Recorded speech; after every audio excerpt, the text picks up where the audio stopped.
Welcome to Luca and Miguel. Enjoy the video. You begin by confirming prerequisites. Log into PandaPay and check the exact credit amount and expiry so you know how much to apply. Once done, make sure your billing address and 2FA are active. This prevents declines at checkout. Then add items to the cart and note the order total, tax, and shipping. Start checkout immediately and choose the payment path that lists PandaPay Credit. That first choice determines how the system deducts funds, so act now to lock the available credit. You now apply the credit.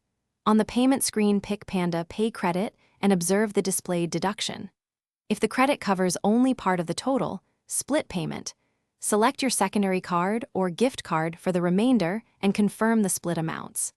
Make sure currency conversion does not reduce purchasing power and confirm the shipping address so tax and shipping calculate correctly.